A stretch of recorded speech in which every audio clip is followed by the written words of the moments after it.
and we'll talk about in more detail, some of the therapies we can use to heal trauma and heal your gut, etc. All these therapies combined really gave me more of a full recovery than somebody who only does naturopathic medicine, only does supplements, only does drugs, or only does psychotherapy. The mind and the body need to heal together for optimal health. Welcome to the Mind Health 360 show. I'm Kirkland Newman, and if you, your loved ones, or clients suffer from mental health issues such as depression, anxiety, insomnia, poor memory, poor attention, mood swings, exhaustion, etc., I interview the leading integrative mental health practitioners from around the world to help you understand the root causes of these symptoms, many of which may surprise you, and suggest solutions to help you heal. If you like this interview, please do subscribe and forward to others who might find it helpful. If you want further information, please go to www.mindhealth360.com or find us on social media. Dr. Ameet Aggarwal, thank you so much for being on the Mind Health 360 show. And Ameet, I find you just so interesting because you really combine the 360-degree mentality in approaching mental health. So as you know, Mind Health 360 is all about the 360-degree take on mental health and how we have to heal the biochemistry and the psychospiritual and the lifestyle behavioral in order to truly treat and, diagnose and treat successfully mental health issues. And to me, you really embody this in your practice. So just to give a bit of an intro, you're a naturopathic doctor, psychotherapist, homeopath, EMDR, and family constellation therapist. You're the best-selling author of Heal Your Body, Cure Your Mind, which is available in 6 languages. And here's the book. It's fantastic. You were voted one of the top 43 therapists worldwide. You teach an integrated approach to healing your mind and body, and you teach sort of globally, essentially. You live in Kenya, and you're based in Kenya. And you also have a number of mobile clinics, essentially, or sort of foundation called the Foundation for Integrative Medicine in Africa, where you go around rural communities helping people in these environments with their health.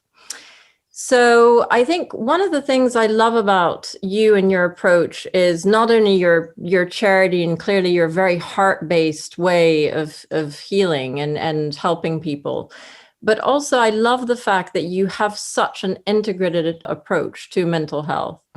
And so what I'd love to do is if you could just tell us a little bit sort of about maybe first of all your story, like how you got to where you got to, and then sort of the basic principles of your approach when it comes to healing mental health in particular.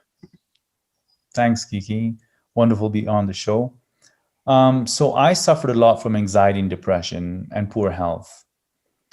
And it was only through naturopathic college and psychotherapy school that I realized that my mental health was a result of a poor diet, chronic inflammation, as well as childhood trauma and negative beliefs from my family system. Because I grew up in boarding school, felt abandoned by my parents, was bullied a lot, did a lot of drugs in high school and university, which messed up my brain chemistry, went through multiple breakups as well, relationship problems. And all these were traumatizing and affected my self-esteem, and triggered all those negative emotions from being abandoned in school, right? Abandoned by my parents and feeling powerless to convince my parents to save me or take me out of boarding school. So I carried a lot of this baggage without knowing it. It manifested as just not having confidence in myself. And through naturopathic college, first I realized a lot of my brain chemicals were affected by a poor diet, right? Too much gluten, too much wheat, dairy, inflammatory foods, and having a history of antibiotic use and other chemicals. I managed to detox from a lot of drugs, including LSD, using homeopathy. Homeopathy was fantastic to help me remove the negative influences of drugs. Some drugs, of course, help you. They shift your mindset and can heal trauma and give you a new perspective. At the same time, maybe I'd done too much and they were influencing my perception a bit. So homeopathy was wonderful in that. That was one more step towards healing my mind. And then in psychotherapy school, allowing myself to express anger, allowing myself to ask what I want from a very vulnerable place, and getting the support of really loving energy in those places where you feel are not lovable. Yeah. To be seen in those places where you often hide or put a mask over in society, but to be seen with acceptance and slowly grow from those places that are frozen in time from previous traumas. All those steps, and we'll talk about in more detail, yeah, some of the therapies we can use to heal trauma and heal your gut, etc. All these therapies combined really gave me more of a full recovery than somebody who only does naturopathic medicine, only does supplements, only does drugs, or only does psychotherapy. Yeah. The mind and the body need to heal together for optimal health.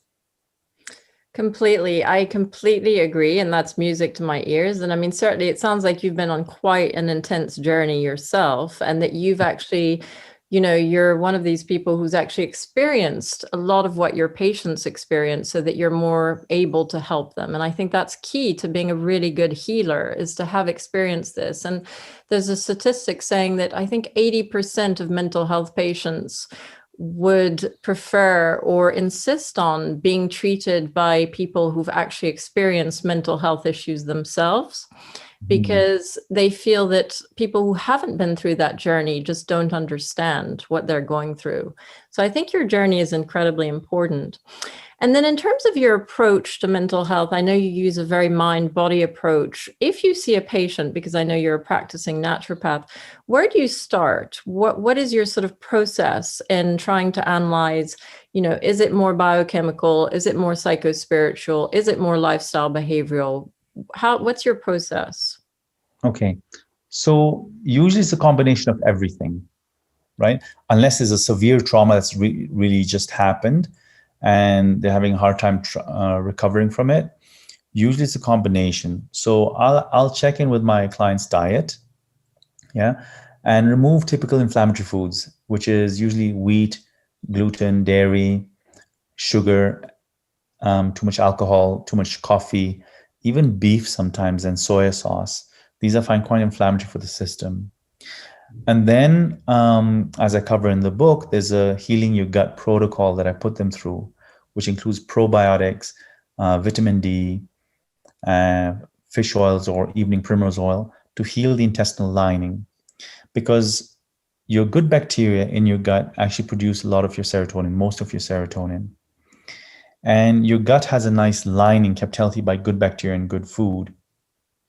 And when there's too much inflammatory damage from inflammatory foods or antibiotic use or birth control pill, chemicals, pesticides, etc., you get leaky gut, meaning your intestine gets damaged.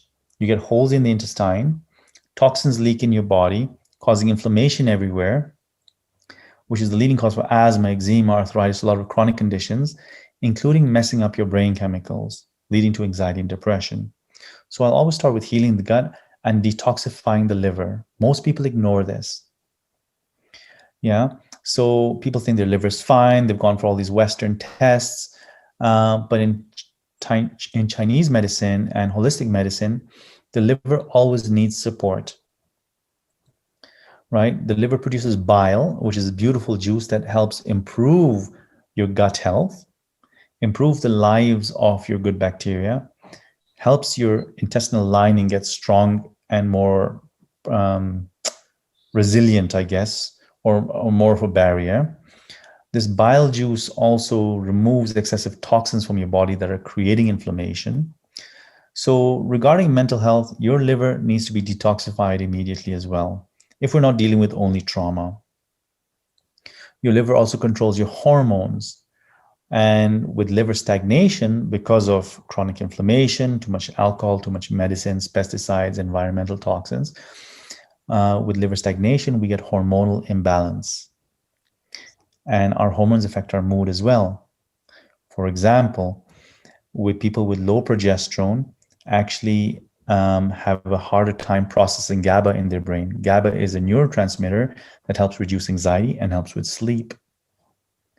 So if somebody has liver stagnation leading to low progesterone, GABA doesn't work well in their brain, and they have more anxiety and they have more insomnia. So instead of just dabbling in anti-anxiety medicines, or even just GABA or chamomile tea or something to calm you down, it's super important to also address your liver so your progesterone levels come into balance and therefore your GABA works better. That's really treating the root cause. So I've heard you talk a lot about this, and in your book you mentioned it a lot. It seems to me that the two key tenets for you are sort of the gut and the liver, and how those impact inflammation and hormones. And I would say the adrenal system is another one, but that I would sort of put under hormones. But how does the liver and liver stagnation actually impact our hormones? I know you've mentioned the bile and how that impacts our gut, but how does it impact our hormones? Okay, so there's a lot of processes in the liver, right? Which help to metabolize hormones, which detoxify different toxins, which create processes such as methylation, which helps with hormone metabolism as well. Yeah, this is usually in phase 2 liver detox. So your liver has a lot of mechanisms, including sulfation, glucuronidation, methylation, and there's 2 others that are not coming to my mind. All these processes affect your hormone balance, estrogen, progesterone, testosterone, as well as immune cell activation, as well as inflammation, as well as vitamin storage. And remember, your liver stores a lot of vitamins as well, your B vitamins. And your B vitamins are important for neurotransmitter balance and hormonal balance. Yeah, so it's really a combined factory process that's happening in your liver that's affecting your hormones as well as your neurotransmitters.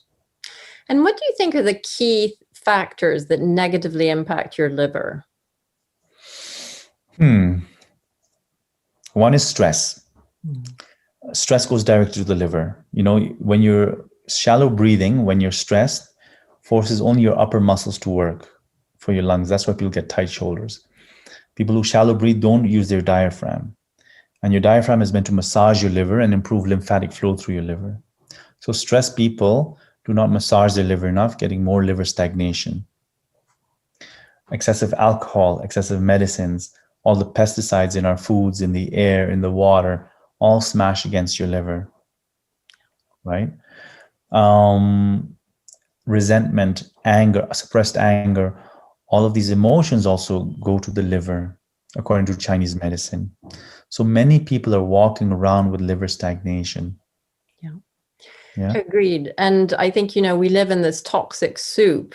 There's so many chemicals and pollutants in our air, in our water, in our foods. And so what are the key things that you would recommend for people who want to detoxify their liver or optimize the production of chemicals from their liver and the function of their liver? First is to remove inflammatory foods, because half the problem with the liver is coming from the gut. Yeah, so healing the gut and removing inflammatory foods. Then adding more bitter foods to your diet. Bitter foods like arugula, bitter gourd, dandelion root, milk thistle. All these things stimulate bile flow and heal your liver cells as well. In my online course, I cover a lot of homeopathic remedies that go deeper and flush out the liver cells. Yeah, so they work better than just using herbs alone. Yeah, that's really important.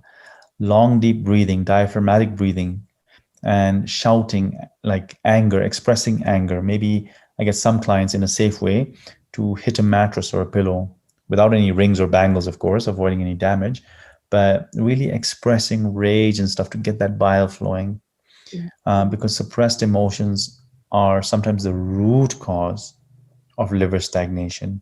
And if you're only taking supplements, if you're only taking herbs and not really releasing the dangerous emotions, then you're just putting a bandage on your liver. Understood. And what are the key herbs and supplements? I mean, I know emotion is super important in terms of the liver, but what are the key herbs and supplements that you would recommend for our liver health? Some of the herbs I use are milk thistle, dandelion, turmeric, artichoke. Yeah, there's many others in the book, but those are the key ones. Some of the supplements you're using are antioxidants, because remember, your liver is detoxifying toxins. Toxins create free radical or oxidative damage. So you need antioxidants to combat that, right? Your vitamin A, vitamin C, E, Sometimes I'll give alpha lipoic acid. There's other amino acids that I use as well. For example, taurine in some cases can be used as well.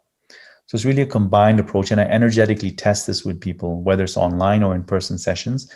You can get a sense of what a person needs. Okay. But generally, these are the supplements I use: antioxidants, herbs that heal the liver cells, as well as stimulate bile flow, and of course, healing the gut and reducing inflammation. Understood. And also you mentioned homeopathy. There's a lot of controversy around homeopathy. A lot of people who, even in the functional medicine space, are very skeptical about the benefits of homeopathy. And they say, how this is just a placebo effect. But I know that you've experienced using homeopathy firsthand. So tell us about your experience with homeopathy and why you're such a fan of it. First of all, homeopathy individualizes a person, right? It takes into account their dreams, their character, their food preferences, their signs and symptoms. So one person with mental health issues, who has maybe more insomnia, anxiety, fear of death, would need a specific remedy compared to somebody else who might have fear of poverty and fear of the dark instead of fear of death, and some other symptoms. So we look at the individual character of people before choosing a remedy. And because of that individualization, the remedy goes much deeper. Why I love homeopathy as well, it doesn't suppress symptoms. It actually untangles or disentangles energetic blocks from a person. Mm-hmm. I've used homeopathy in many people to release trauma from the past. And that sounds unbelievable, but homeopathy can really heal trauma from the past. Wow. Yeah. I treat a lot of people who were attacked by terrorists in Nairobi, Kenya. I don't know what year that was, but there was a famous terrorist attack in Kenya, and people were seeing all sorts of explosions and dead bodies, etc. And we were doing psychotherapy, but homeopathy took their cure much further, much faster. And you really noticed that firsthand, like doing the psychotherapy combined with homeopathy really shifted the needle. Absolutely, 100%. And I see that all the time. Interesting. Yeah, because homeopathy encompasses the whole person. I, as a psychotherapist, have a limited bird's eye view based on what the patient's telling me, what the patient is able to recall and express. And we're working on those things that they're able to bring to the table. Homeopathy goes behind the scenes and disentangles everything else in the subconscious as well. Yeah, which is amazing.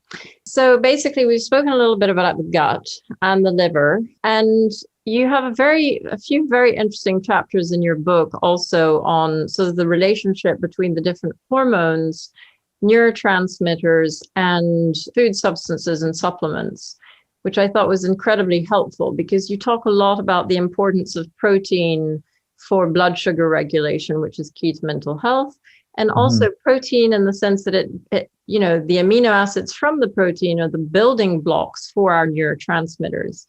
And you take us through the very key neurotransmitters for mental health and which amino acids supports them, and which cofactors from our foods and which supplements supports the production of these neurotransmitters.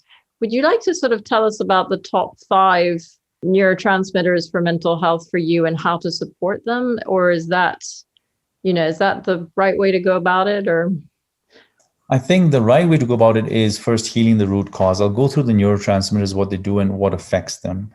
The details on the exact nutrients, I'll have to recall them slowly. But generally you have serotonin, dopamine, GABA, melatonin. Yeah. And serotonin and dopamine help with reducing depression and anxiety as well. And then you have melatonin, which helps with sleep. GABA helps with sleep as well and reduces anxiety. Now, what happens is these neurotransmitters get thrown off if you have, of course, a poor diet, also with excessive inflammation. So excessive inflammation, as well as chronic stress and unresolved trauma, both of those drive your adrenal glands into fight or flight mode, because your adrenal glands have to produce adrenaline for unresolved trauma as well as stress. your adrenal glands have to produce excessive cortisol for excessive inflammation. And so your adrenal glands over time get burnt out. When they get burnt out, you get a cortisol imbalance. With the cortisol imbalance, serotonin, dopamine, melatonin, GABA all start dropping, leading to anxiety and depression. Yeah. So not only do we need to include or improve nutrient deficiencies, we also need to fix inflammation, reduce toxicity, support the adrenal glands again, rebuild them. And I use herbs like ashwagandha, rhodiola, different adaptogens, what we call. And very important, what I mentioned is releasing emotional trauma. Yeah, because unresolved trauma, or what we call adverse childhood experiences, whether it's divorce, your parents' divorce, abuse in the family, your own abuse, either it's sexual or violent or verbal, emotional, moving too much, separated from your family, etc. All these things are known as adverse childhood experiences, and they lodge into your nervous system, creating a perpetual fight or flight response. Even though you don't feel that they're affecting you in adulthood, what happens is, if they're not resolved, they're stored in your nervous system. And every time you're stressed, these old traumas get re-triggered. So your response to stress in adult life is magnified based on the amount of adverse childhood experiences you've been through in your past. Keeping your adrenal glands in a constant state of alertness, fear, fight or flight, and defense. So you're more prone to adrenal burnout if you don't resolve these traumas. So what you're saying is that having childhood trauma and adverse childhood circumstances or events actually predisposes us to be less resilient to current stressors, modern stressors, essentially, in our life now. We'll be less able to deal with them because the terrain upon which they come is already weakened by these traumas from childhood. Absolutely. Weakened and also primed for a hyper-arousal. Yeah, because it triggers, something. It triggers the pain, the abandonment, the low self-esteem, the sense of being undervalued, the sense of being threatened by that big bully or that horrible teacher. All those things come up, even though we don't picture that those events are giving us the strong emotions we're feeling as adults. Understood. It's really this interaction of, the traumatic experiences with the current stress levels. And then in conjunction, would you see the biochemical aspects? So for instance, we know that stress, long-term chronic stress, causes inflammation, long-term chronic inflammation. And inflammation in turn is a stressor for our biochemistry. So it's like this vicious cycle. So in terms of interventions, you would always start, I know you have to do both, but would you say that the biochemistry is downstream from the psychospiritual events? Or can there also be, because you have mentioned toxins and food allergens, et cetera, that can also be stressors for our nervous system? So it could start with the biochemistry, or it could start with the psychospiritual trauma. But do you have to figure out when you treat patients which comes first, or does it not really matter? It's good to be aware of what's affecting the patient's mood, and I use both at the same time. So I will support them in the first visit with, eating the right foods, the proper supplements for their constitution. And if there's time in the visit, I will do a bit of emotional release techniques. Once I know that we're doing everything to stabilize the biochemistry, we can go straight into emotional healing sessions as well in the next session, combined with homeopathy, of course, to give them that added advantage of healing much faster and resolving other traumas that we're not addressing in the psychotherapy sessions. Yeah, understood. And just going deeper and giving them tools to work with during the week while they're not seeing me in a visit. Understood. And in your experience, what shifts the needle the most in terms of sort of helping people with this unresolved trauma? I combine EMDR, Gestalt psychotherapy, family constellations, and homeopathy every time. So it's hard to say what moves the needle most. Yeah. If somebody is in a very highly stressed state, and cannot really process general psychotherapy, and they just need a simple process, I use EMDR, which is eye movement and desensitization and reprocessing. And that's where I get them to feel the anxiety and the memory of it and the sensations and the negative beliefs. When they're connected to all of those pieces of information related to the trauma, I'll get them either to tap left and right on their collarbones or follow my fingers left, right, left, right. That's known as bilateral stimulation. Mm-hmm. That bilateral stimulation helps the frontal cortex of the brain process in a healthier way all the negative emotions and traumatic memories that are stored in what we call the primitive or limbic brain that is triggering the strong overwhelm or exhausting emotions. Yeah. Understood. Sometimes, though, it's not trauma that's affecting a person, but it's a family entanglement. And that's where I use family constellation therapy. For example, one of my clients, she was born from a mom who had a miscarriage before her. My client thought she was the firstborn in the family or the first child in the family. And when we acknowledged the miscarried child coming before her, and when my client felt her true position in the family system being the second child, she felt a huge sense of relief. Like finally she got her true position in her life. And all that sense of overwhelm, over responsibility, all that diminished because she knew her path now. That's one small example. We carry grief, trauma that belongs to our parents, our ancestors. And family constellations is a wonderful therapy to really disentangle and free ourselves from these ancestral traumas and imbalances in our family system. So I find that more effective than trauma release or Gestalt because it's targeting the root cause as well. Yeah, which makes total sense. And in terms of treating these traumas in conjunction with the biochemical side of things, which I think is very powerful, one of the things that you talk about a lot in your book is the different nutrients and, how they impact our mental health. So you mentioned in terms of vitamins, the B vitamins, the A vitamins, the D vitamin. And in terms of minerals, sort of, copper, zinc, magnesium, all these are really essential to our mental health. And, people who've had trauma and who have been stressed for a long time, presumably don't often absorb these nutrients as well as they should because their gut is not functioning as well. So how do you combine the sort of psychotherapeutic approach with making sure that your patients get the right nutrients? And which are the key nutrients that you would recommend, for lay people sort of thinking, okay, I want, to optimize my mental health? What are the sort of top 5 that you would say? Right. So it always depends on their individual state. Yeah. A lot of people who have been through chronic stress are quite burnt out. So they're in adrenal fatigue. So we need more of the adaptogens. So I'll do adrenal nourishing herbs, vitamin C and zinc, and the B vitamins are very nourishing to the adrenal glands as well. Some people have insomnia and they have a hard time sleeping because their cortisol levels are too high.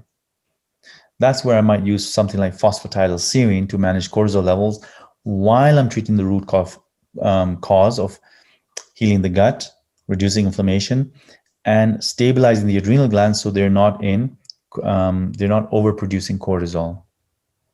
Understood. Yeah. And how you do that to the adrenal glands is one, you give certain herbs. Rhodiola helps regulate cortisol production. Trauma release is super important because once you take your adrenal glands out of the fight or flight, they won't produce as much cortisol. Homeopathy, again, releases trauma and balances your body at a very deep level. So you're likely to improve cortisol levels that way as well. Yeah. Right. And people who I find that the liver is a huge cause of their anxiety and fogginess and feeling of fatigue in the morning, then I'll do more antioxidants and liver healing herbs. Yeah, so it's super important to understand the whole picture of a client rather than focus only on, oh, this person has anxiety. Yeah. Do they have PMS symptoms? Do they have gas and bloating? Do they have skin issues? Do they have falling hair? Right?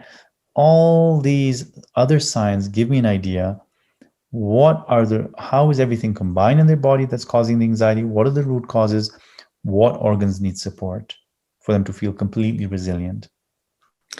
I think that's the challenge. I mean, it's the art of what you do, but it's also the challenge of what you do because, we're all so complex. And I think the problem with modern medicine is that, we think there's a pill, there's a pill for this or a pill for that, but it's it's systems medicine. So you have to look at all the different systems and then make sure that you identify where the weakness in each system is and then fix that. And I think it takes a real art. And, I run this website to try and help people do this for themselves. But in some ways, I think it's very difficult to do this for yourself. And I think it is important to work with a practitioner who can guide you. Absolutely. Yeah.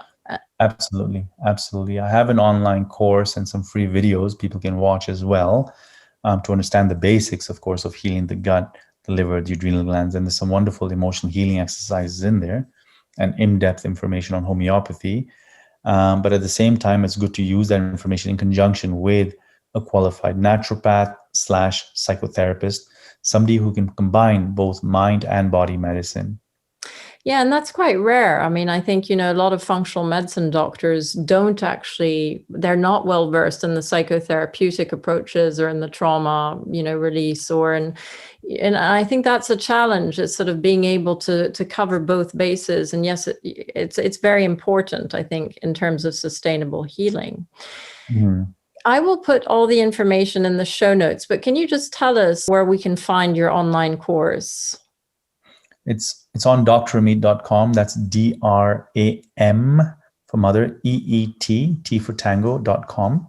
You can start with some free videos that walk you through the basics. There's a nice emotional healing exercise in there to resolve emotional blocks. And then the online course, of course, has a lot of juicy information, so you can really jump ahead with your healing. Yeah. And people can also see you in person. I mean, do you do sort of remote consults with people? Yeah. So I'm always doing online sessions from different parts of the world. So just the instructions are there on the website. You'll just send me a message with your timing, then we'll arrange a time. And you're always welcome to come to Kenya, of course, for a retreat. Sometimes I'm teaching in different countries. So you'll probably get a notification or just give me a heads up and I'll let you know when I'm coming to your country. So all is possible for sure.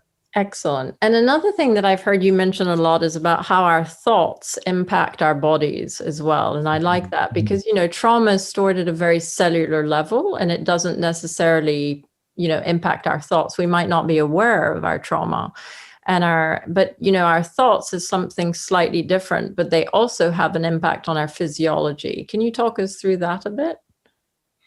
Yeah, with pleasure, Kiki. This is one of my favorite topics because our thoughts and beliefs make us decide certain things about ourselves, about our lives, whether it's the foods we eat or the people we hang out with or the time we go to sleep, the amount of self-care we give ourselves, and also the narrative that we're continuously occupied with in our minds. All those things will contribute to adrenal stress or adrenal relief. They'll help you choose the right lifestyle, go on the right type of holiday versus just going and getting drunk in a bar, hungover, and then regretting it for 2 weeks after. Your thoughts also create this, negative thoughts can create this perpetual stress response, which drives your adrenal glands. So you get a cortisol imbalance, and the cortisol imbalance actually reduces the thyroid, the active form of thyroid hormone in your body, T3. When that's reduced, all the cells in your intestinal lining, they don't work as well because T3 is important for these cells to stick together. So with negative thoughts and chronic stress, the lining in your intestines gets weaker. So you get more toxins flowing into your bloodstream, so more leaky gut, and therefore more inflammation. And that's why when people are stressed and not in a good mood, one, their mood, anxiety, and depression gets worse, of course. Number two, their physical symptoms get worse. Eczema, arthritis, asthma.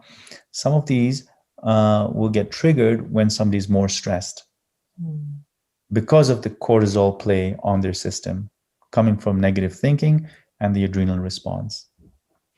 So in some ways, what I hear from you is that really the most important thing in terms of our mental health is sort of, any sort of stress. So the stored stress from trauma in childhood, the stress that we generate from our thoughts, and the stress that we're exposed to from poor lifestyle habits or toxicity in our environment. Would you say that's fair, that it really boils down, essentially healing boils down in some ways to managing the manifestations of that stress and trying to, dampen down that stress response, whether it's physiological or psychological? Absolutely. Absolutely. You've hit the nail on the head. It is reducing the tendency towards stress. But it's not only just by long, deep breathing, calming yourself down, etc., meditation. It also involves removing the factors that make you more stressed automatically, which comes back to healing adverse childhood experiences. And of course, healing the gut and the liver to minimize toxic inflammation in your body. And another fascinating thing I read in your book was about lactic acid. And I wasn't aware of this, but apparently when you eat a lot of sugar and highly refined carbohydrates, they create lactic acid, which then impacts your liver. Can you talk us through this process? Because I found that fascinating. Yeah, for sure. So lactic acid is a byproduct of metabolism when you're burning sugars and other fuels in your body made by your muscles and different organs. And your liver converts lactic acid back to glucose. But with liver stagnation, this conversion doesn't happen as well. Yeah. So you get a buildup of lactic acid in your blood. Yeah. And studies have shown that elevated levels of lactic acid in your body actually make you more prone to anxiety. Fascinating. Yeah. So if you have a tendency to anxiety, you should keep off the sugar, essentially. Yeah. As much as possible. And excessive alcohol as well. And excess alcohol, which is ironic because a lot of people drink because they're low in GABA, and so they're drawn to GABA, and yet ironically drinking is going to essentially increase their anxiety levels, and so they drink to calm themselves, and yet they make it worse. Yeah. And then in terms of so back to these supplements, because you mentioned a lot about omega-3 fish oils, as well as anti-inflammatories, the B vitamins, and the importance of those for sort of methylation and for the brain and for our moods. D, you've talked about. Are there any others that you would say are absolutely key and that we might not be thinking of? Sort of chromium, you mentioned chromium. Chromium helps with blood sugar regulation. Sulforaphane, so the cruciferous vegetables help with liver detox. But in terms of supplements, the other supplement I use sometimes, depending, is glutamine. Glutamine helps repair the gut lining very well. I avoid using it in people with bipolar and schizophrenia because it can create more glutamate in the brain, irritate the nerve endings, and create worsening of symptoms. Some people say avoiding glutamine in cancer because it can feed the cancer cells as well. But there's mixed studies on that. Then sometimes I will use, in desperate cases, the amino acids or something like 5-HTP for somebody who has insomnia or depression, if it's taking too long to heal the root cause. Or I might give them GABA as a supplement to manage their anxiety while we're stabilizing the adrenal system and releasing trauma. And sometimes I'll use, like I said, phosphatidylserine. Phenylalanine I use sometimes when somebody's in a lot of emotional pain. Yeah, going through a breakup or just not feeling really well. That's another neurotransmitter I use just to improve endorphin levels in a person. But I don't use those so much because I'm always really focusing on treating the root cause. So somebody really needs less supplements over time and they just stick with the basics. I think that's a wonderful approach. And I really love that about naturopathy, is that it's very much geared towards healing the underlying sort of, organs and the factors so that you can create your own neurotransmitters, essentially. And in terms of doing that, the other things you talk about a lot in your book are obviously sleep, exercise, routine. Can you tell us a little bit about the relative importance of those in your healing protocols? Yeah, so our adrenal glands work on a circadian rhythm. Basically, our body has a clock, internal clock. And when you don't sleep at the same time or at regular times or sleep early enough, you mess up that clock. So you stress your adrenal glands out. And also your liver detoxifies at a certain time. Yeah. According to Chinese medicine, between I think it's 1 a.m. to 3 a.m. is your liver gallbladder time. And if you are not resting well at that time, you interfere with your processes in the liver, your liver detox processes, right? So you might wake up just feeling foggy or unhealthy. So going to sleep at the right time, eating at the same time, ideally, having your meals at the same time gives your body that predictability so that its circadian rhythm matches what you're putting into it. Yeah, because your circadian rhythm is expecting a kind of routine. Yeah. Unfortunately, people are, staying up late, or there's a lot of lights in the streets coming into your bedroom window at night. So your body doesn't feel like it's nighttime very often. So what I do is I put really dark blackout lining on my curtains all the time. I make sure of that. Then I get a much deeper sleep. And, exercising at regular intervals and taking a break from chronic work. So apparently our adrenal glands can function well for about 20 minutes at a time, then they need to stop for a bit and rest. But what happens is we don't stop. We're constantly on the go. Yeah. So we break the rhythm of our adrenal glands, and then it's harder for them to recover. Even while we're nourishing them with adrenal herbs, the energy of the adrenal glands is in a frenzy. So it's using up all those herbs that you're trying to put into it. Right? So you're just running on fumes and bandaging things, but you really need to reset yourself. That's where homeopathy and psychotherapy come into play, because you release the programming that you've created in your nervous system. Things like acupuncture and Bowen therapy also help reset the nervous system to some degree. It's fascinating because it makes me think, with your 20 minutes, I didn't know that about the 20-minute adrenal rule. It makes me think of the Pomodoro technique. When you're working, there's this sort of thing called the Pomodoro technique, which is you're most productive when you work in 25-minute increments. So you have to set a timer for 25 minutes, and then that's when you really get your work done. And then you take a break, even if it's just a 5-minute break. But it's interesting that the adrenal timing is 20 minutes. So that might make sense even to get better work done. I bet it's related to that. I bet the Pomodoro is related to the adrenal cycle. Because essentially, as you say in your book, when your adrenals are sort of burnt out and stretched, it's much harder to motivate to do the work, and you procrastinate more, and, you're less effective and less productive. Because your dopamine levels are low when you have adrenal burnout, and dopamine is that neurotransmitter needed for motivation, for that sense of oomph. And so a lot of people will just not feel like doing anything, or they'll procrastinate a lot because of adrenal exhaustion leading to low dopamine levels. I wonder if there's a link then between ADHD, which is sort of the signature of ADHD is low dopamine, and adrenal issues. I wonder if, if you have adrenal issues, can it lead to ADHD type symptoms? Yeah. So I treat a lot of ADHD using a combination, of course, of emotional release, reducing inflammation, and supporting the adrenal glands. And you find that? Yeah. People have more resilience. Interesting. That's fascinating. And I mean, I've always been curious about the link between dopamine and the adrenals, because essentially, for instance, my son, who's a big gamer, I mean, he games hours and hours a day, and that releases so much dopamine. And then that creates a tolerance. And then, obviously you hope that it doesn't get so bad that his dopamine receptors actually get burnt out.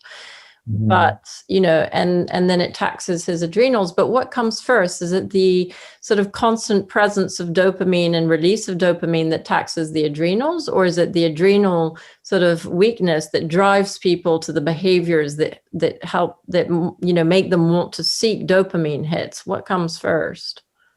Gosh, it's the chicken and the egg question. It's honestly hard to say. It depends what's happening in the person's life. that led them to that, because some people with low dopamine levels they're so burnt out, they won't even crave that stimulus. They're just done. They won't crave it, but they'll notice that they do feel better if they get a dopamine hit. Other people who are stimulated by certain patterns, whether it's gaming, whether it's cocaine, whether it's bungee jumping, they will need that stimulus in order to reach those higher levels of experience, of excitement. Yeah. So it's both. It depends on the scenario. If you're used to doing something that gives you that dopamine rush all the time, then you probably need the same stimulus to get the same sensation of satisfaction. Yeah. And because you've burnt yourself out a bit, so that your body's not producing those chemicals enough, so you need that extra hit.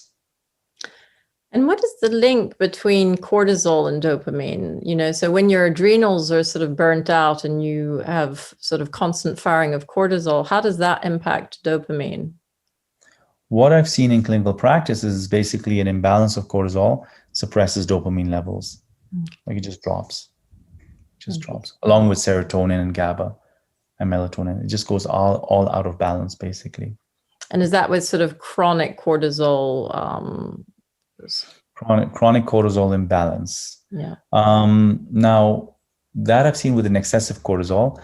Even with low cortisol, I've seen dopamine go off, but I don't know if it's the direct effect of cortisol itself or the person's just so depleted that they're not even making dopamine as well. Understood. And then a final thing, and I don't want to keep you too long, Dr. Amit, you've been amazing, but you mentioned the Backflower remedies. And again, I mean, there are a lot of skeptical people out there who think, oh, this is sort of woo-woo medicine, but there's a whole chapter in your book on the Backflower remedies and how each one can help with a different ailment. And, tell us a little bit about that again. Has it worked for you? In multiple occasions, yeah. So Backflower remedies are basically Dr. Edward Bach actually cured himself from cancer or prolonged his life from cancer by using Backflower remedies. But he noticed that certain flowers, when you basically grab their essence by having them soaked in water in sunlight for a while, certain flowers have this energetic effect on a person's emotions. And he found out 33 flowers specific to specific kinds of emotions. Yeah, be it too much guilt, too much envy, too much anger, impatience, lack of confidence, fear of unknown things or fear of specific things, being hard on yourself, being an overachiever.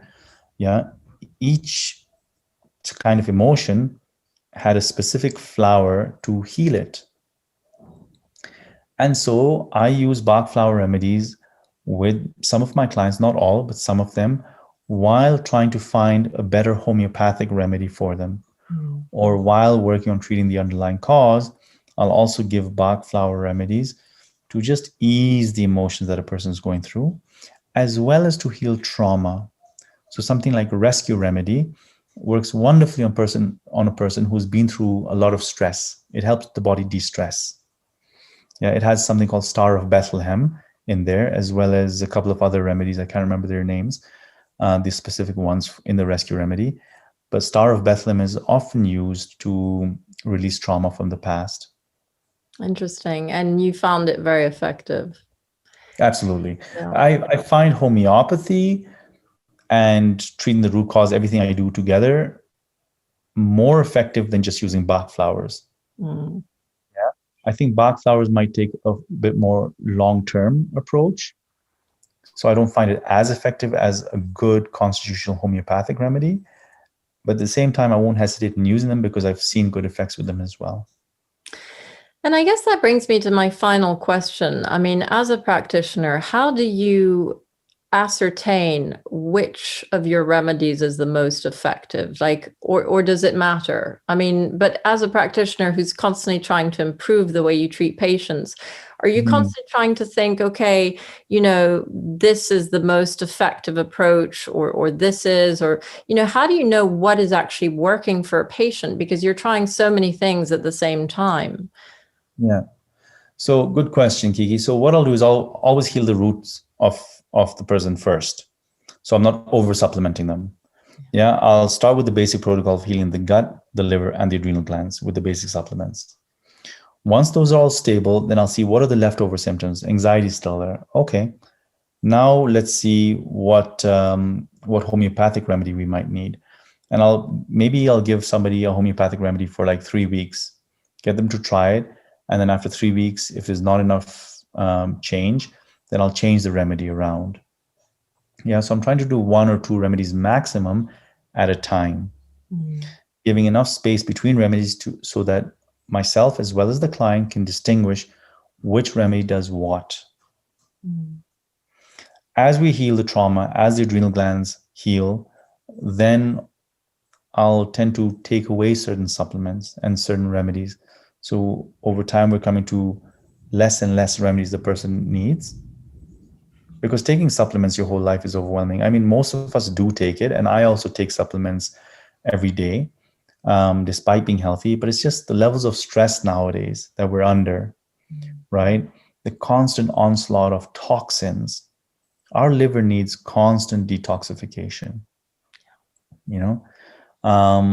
The work stress burns out our adrenal glands. We need our B vitamins.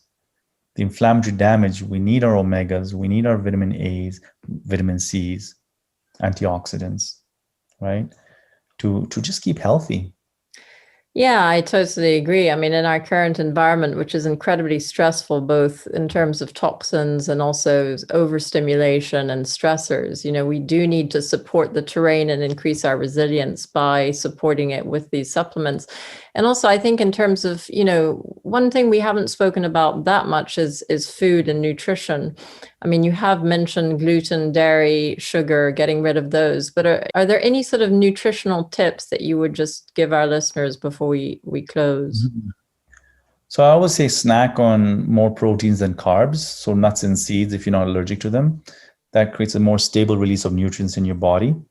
Because if you eat too many carbs and sugars, then you get this sugar spike and an insulin spike and a sugar drop, and that stresses out your adrenal glands, leading to more adrenal burnout. Lots of greens, making sure you have enough greens so you have enough fiber in your body to pull out all the toxins that are released in your bile. Yeah, that fiber comes out with the toxins in your poop. The greens also provide lots of good enzymes for digestion, and nutrition, minimizing carbs, and having more greens than protein. So yes, have enough protein for sure, but making sure you have more greens. And you talk a lot about bitter greens as well, which I find fascinating. See, bitter greens are wonderful for your liver. And the liver is my favorite organ because it's the seat of your health. Yeah, in Chinese medicine, they call it the general. The general. And what are bitter greens? Can you give us some examples?